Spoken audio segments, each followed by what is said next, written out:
আমরা নবম শ্রেণীর ইতিহাসের পঞ্চম অধ্যায় এর রুশ বিপ্লবের কারণ, রুশ বিপ্লবে লেনিনের ভূমিকা এবং রুশ বিপ্লবে লেনিনের তথা বলশেভিক দলের সাফল্যের কারণ কি ছিল, এই বিষয়গুলির উপরে বেশ কয়েকটা ক্লাস নিয়েছি। আমরা রুশ বিপ্লবের আলোচনা শেষ করব আর দুটো প্রশ্ন আলোচনার মধ্য দিয়ে। একটা হচ্ছে রুশ বিপ্লব রাশিয়াতে কি প্রভাব ফেলেছিল, অথবা রুশ বিপ্লব রাশিয়ার আর্থিক, সামাজিক ও রাজনৈতিক ক্ষেত্রে কি তাৎপর্য বহন করে এনেছিল। এটা একটা। আর আরেকটা ক্লাসে আলোচনা করব রুশ বিপ্লব বৃহত্তর বিশ্বে বা বহির্বিশ্বে কি প্রভাব ফেলেছে।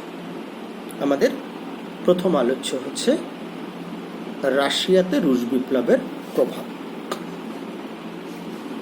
প্রথমে বলে নেব যে 1917 খ্রিস্টাব্দে যে রুশ বিপ্লব হয়েছিল বা বলশেভিক বিপ্লব হয়েছিল বা নভেম্বর বিপ্লব হয়েছিল, লেনিনের নেতৃত্বে যেটা চূড়ান্ত রূপ পেয়েছিল, সেই বিপ্লব শুধুমাত্র রাশিয়ার ইতিহাসেই নয়, সমগ্র বিশ্ব ইতিহাসেই গুরুত্বপূর্ণ প্রভাব ফেলেছিল, যেটাকে অনেকে যুগান্তকারী প্রভাব বলেও উল্লেখ করেছিল। তো রাশিয়াতে রুশ বিপ্লব রাজনৈতিক ক্ষেত্রে কি পরিবর্তন এনেছিল? এই বিপ্লব রাশিয়াতে জারতন্ত্রের সম্পূর্ণ অবসান ঘটিয়েছিল এবং সর্বহারা একনায়কতান্ত্রিক সমাজতন্ত্র প্রতিষ্ঠা করেছিল। দ্বিতীয় বিষয় হচ্ছে কি না, সাধারণ মানুষকে নিয়ে সোভিয়েত বা পরিষদ গঠিত হয়েছিল এবং রাশিয়ার পুরাতন যে পার্লামেন্টীয় ব্যবস্থা বা যে পুরাতন পার্লামেন্ট ডুমা, সেটা ভেঙে দেওয়া হয়েছিল এবং রাশিয়ার সেনাবাহিনীকেও ভেঙে দিয়ে নতুন করে লাল ফৌজ গঠন করা হয়েছিল।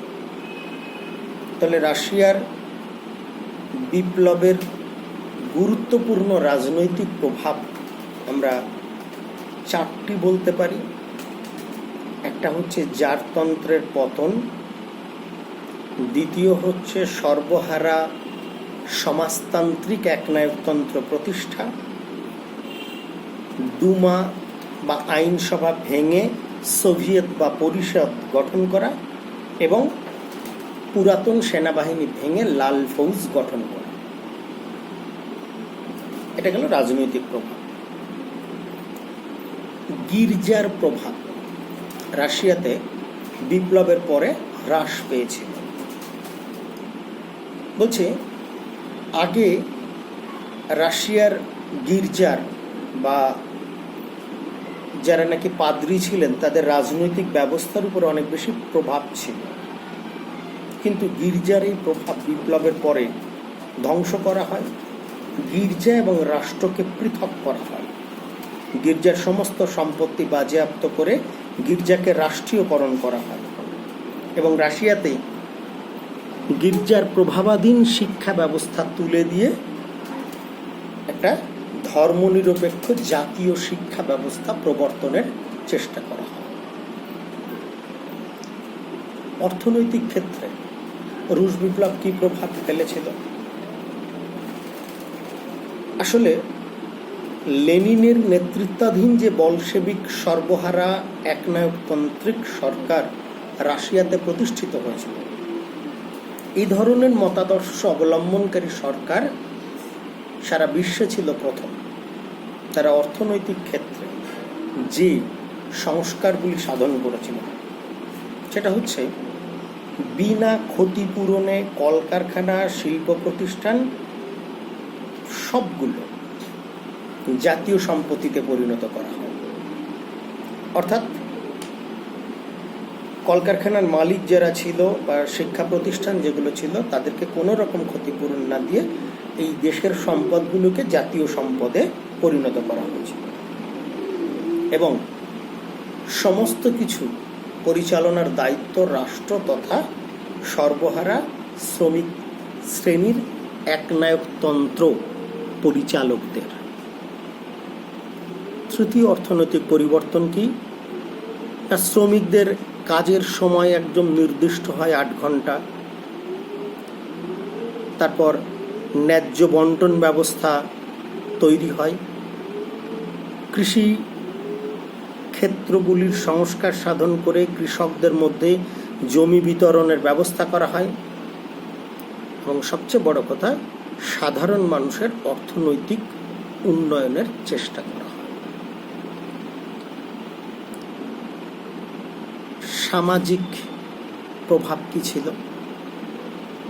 বলছে এই বিপ্লবের মধ্য দিয়ে অর্থনীতি এবং রাজনীতির মতো রাশিয়ার সামাজিক ক্ষেত্রেও সুদূর প্রসারী কিছু পরিবর্তন এনেছিল। রাশিয়ান মানুষের মধ্যে সাম্য প্রতিষ্ঠিত হয়, শ্রমিক এবং কৃষক শ্রেণীর জীবনযাত্রার মানের উন্নতি ঘটানোর চেষ্টা করা হয় এবং রুশ বিপ্লবের পরে রুশ জনগোষ্ঠী এবং সোভিয়েতের অন্তর্ভুক্ত অরুশ জনগোষ্ঠীকেও সমমর্যাদা এবং সমান অধিকার দেওয়া হয়, যেটা খুব গুরুত্বপূর্ণ একটা পদক্ষেপ ছিল। কেননা আগে রাশিয়াতে বসবাসকারী অরুশ জাতিগোষ্ঠীগুলির সেভাবে মর্যাদা ছিল না, কিন্তু এখন সেটা পরিবর্তিত হয়ে সমগ্র সোভিয়েত রাশিয়াতে বসবাসকারী সমস্ত জনগণেরই, সে রুশ জাতিগোষ্ঠীর হোক আর অরুশ জাতিগোষ্ঠীর হোক, তাদের সকলের সমান মর্যাদা প্রতিষ্ঠিত হয়। রাজনৈতিক ক্ষেত্রে আরেকটা গুরুত্বপূর্ণ পরিবর্তন সাধিত হয়েছিল, যেটা রাজনৈতিক পরিবর্তনের জায়গায় বলা হয়নি, আবার আলাদা করেও বলা যায়, সেটা হচ্ছে পররাষ্ট্র ক্ষেত্র।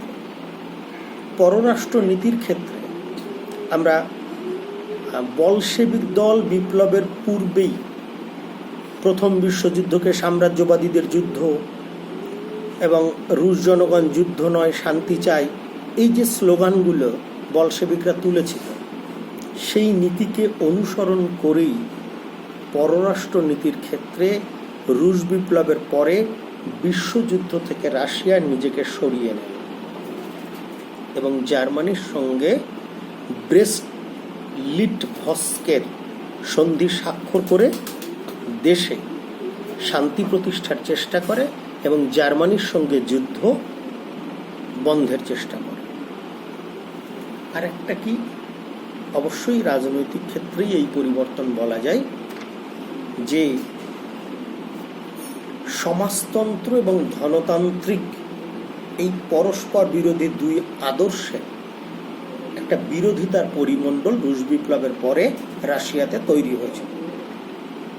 সমাজতান্ত্রিক আদর্শের ভিত্তিতে নতুনভাবে গঠিত রাশিয়া রাষ্ট্রটি ধনতান্ত্রিক দেশগুলির পক্ষে একটা অ্যালার্জির কারণ হয়, মানে ধনতান্ত্রিক দেশগুলি রাশিয়াকে একটু সন্দেহের চোখে দেখতে শুরু করে।